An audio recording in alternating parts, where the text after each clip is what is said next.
I want to reflect on a powerful and deeply layered conversation featured in Kirk Franklin's Den of Kings episode on fatherhood. As a clinician, educator, and believer, I approach this discussion with a heart for healing, acknowledging the spiritual, psychological, and cultural dimensions of Black fatherhood. This wasn't just a conversation among men, it was a call to truth, a call to accountability, a call to healing. Let's begin by unpacking the myth that Black fathers are absent. The guest challenged this narrative, and rightfully so, but as a clinician, I understand the complexity behind it. The reality is that when you account for mass incarceration, systemic poverty, and media misrepresentation, it's hard to cleanly separate myth from manipulated data.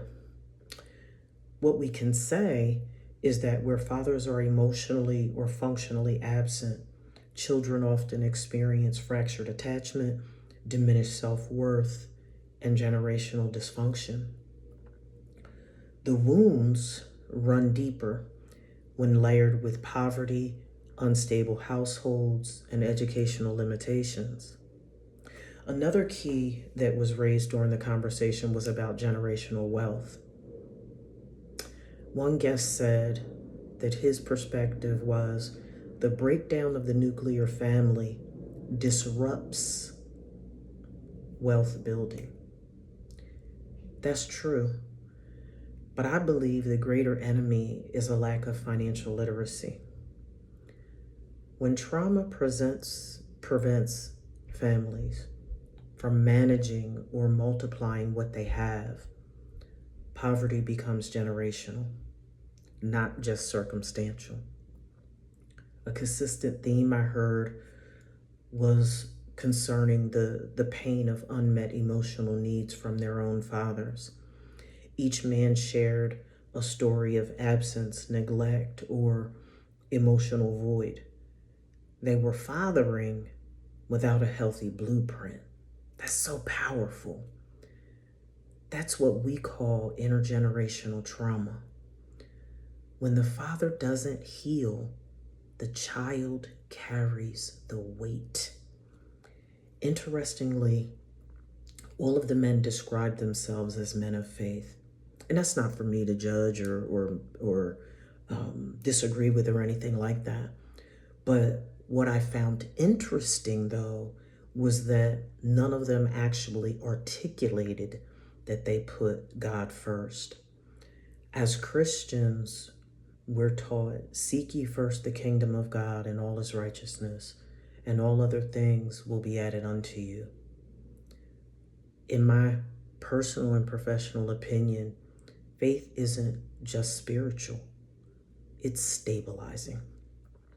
A man who leads from spiritual alignment becomes a protector emotionally, spiritually, financially. And the idea that fathers must be a safe space really resonated with me too. But I ask, how can a Black man be a safe space if he's never known safety? Many Black men are taught from a young age not to cry, not to feel, not to trust. I firmly believe that we must re-educate emotionally. We must teach men that vulnerability is in actuality strength. If Jesus wept, why can't the Black man weep? Black men can and should cry too.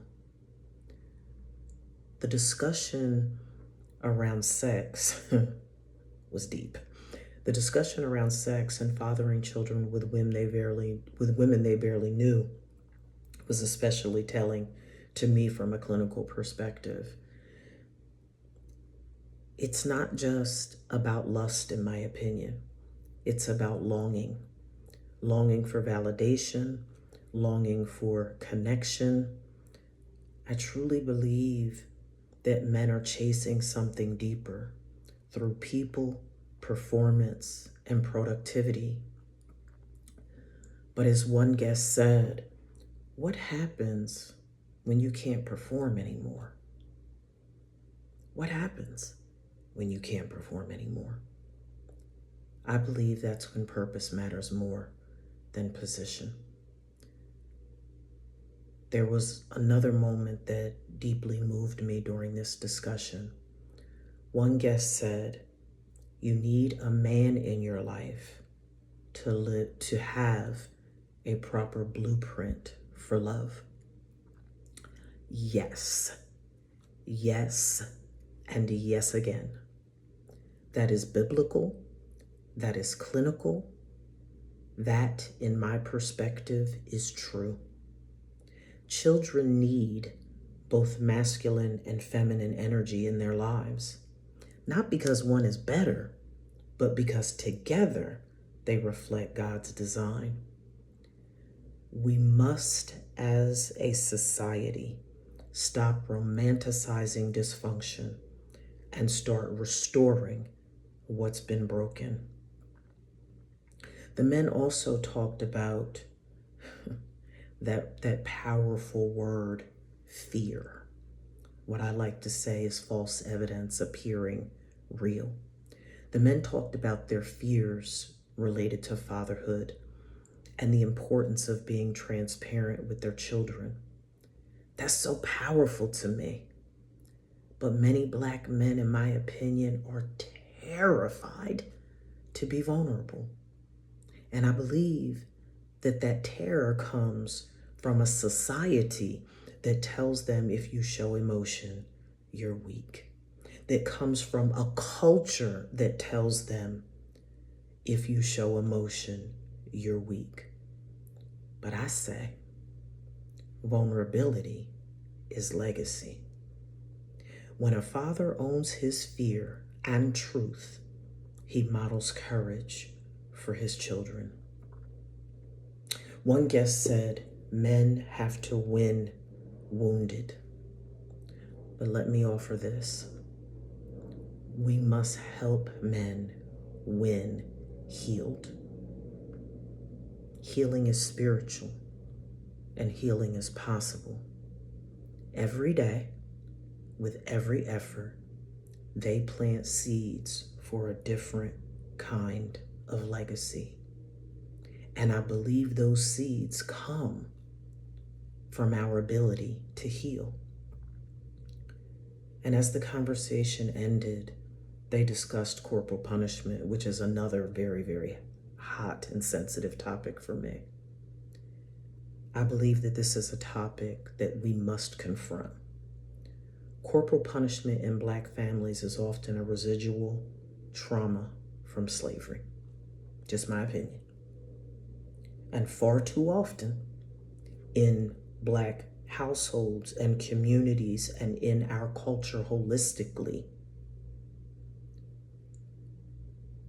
it's called discipline when it's actually unprocessed rage. We as a people have been known historically to hide behind Proverbs 13:24, spare the rod, spoil the child. But that scripture is about guidance, not violence. Discipline in love corrects. Discipline in anger wounds. So I close with this. Black fathers are not absent.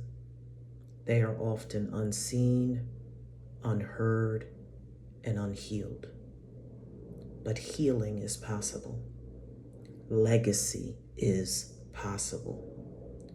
When Black men rise in their full identity as nurturers, as protectors, as spiritual leaders, they don't just raise children, they raise nations. Let's help them win. Let's help them heal. Let's help them lead with love.